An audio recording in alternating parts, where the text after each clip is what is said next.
In the aftermath of the elementary school massacre in Uvalde, Texas, schools around the U.S. have brought in additional security staff and restricted visitors as they deal with a new rash of copycat threats.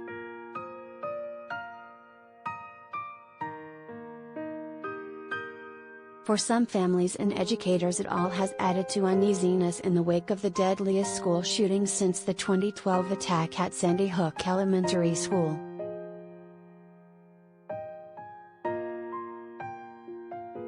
Jake Green, 34, of Los Alamos, New Mexico, was jolted when he saw a plainclothes police officer for the first time while walking his 7-year-old daughter into school Friday morning.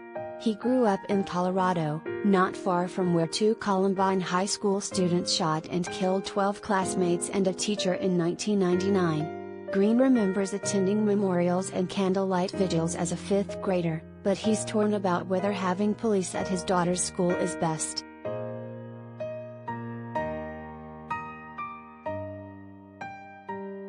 "In a way, I don't really feel any safer with police around," Green said. "Seeing the police there, it really made it seem like the worst possibility was even more possible today."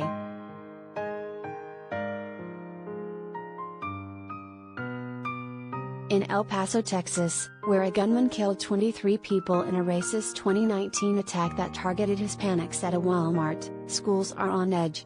The El Paso Independent School District has already encountered some reported threats that turned out to be false. They were either students joking or overly sensitive parents, said Gustavo Reveles Acosta, a district spokesperson.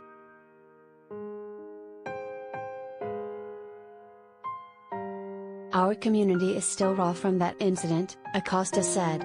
"It hits us in a pretty emotional way."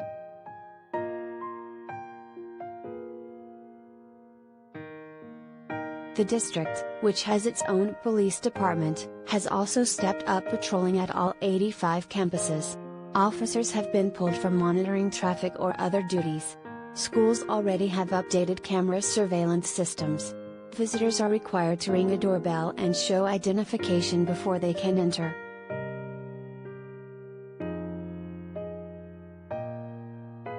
The district is making a point to look out for teachers and students' mental health. A counseling team has been visiting every school to speak about the shooting in Uvalde. They are also urging people to talk in private about any distress.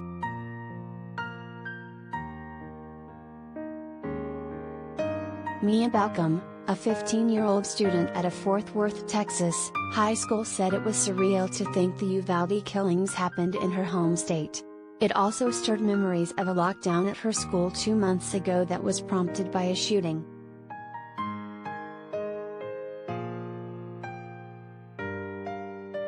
"I'm a little more stressed out about it because just the fear of what if that happened at my school?"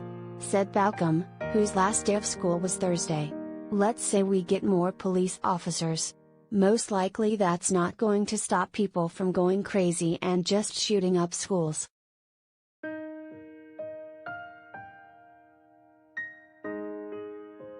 Schools have ramped up police presence in a host of states, including Connecticut, Michigan, and New York, after the shooting Tuesday that left 19 students and 2 teachers dead.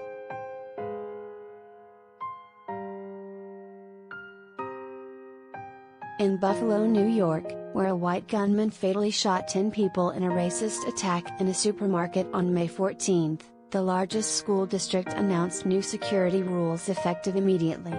Any visitors, parents, siblings, vendors, have to call ahead for approval. No exceptions will be made.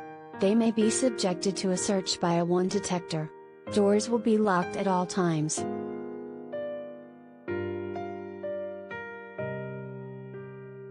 In Jacksonville, Florida, the Duval County Public Schools chief of school police banned backpacks or large handbags at any school through Friday, the last day of school.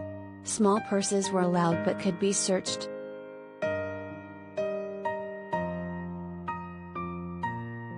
A discredited threat against a middle school prompted a Texas school district 200 miles, 320 kilometers, southeast of Uvalde to end the school year a week early.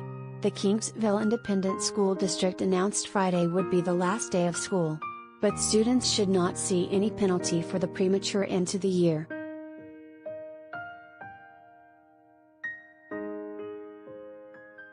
In light of the tragedy in Uvalde, there has been an enormous amount of stress and trauma.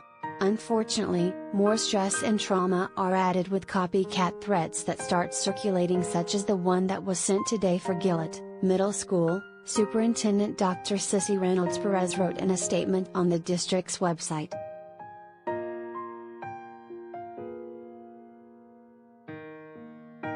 It's clear staff and students nationwide are on edge as several reports of firearm sightings on campuses have popped up in the past few days.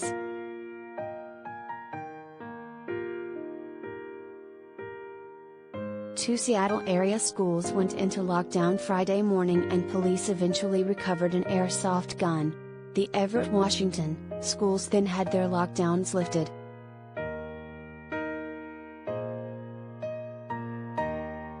Two people were arrested Thursday after a Denver high school locked down its campus. Police found a paintball gun but no other firearms.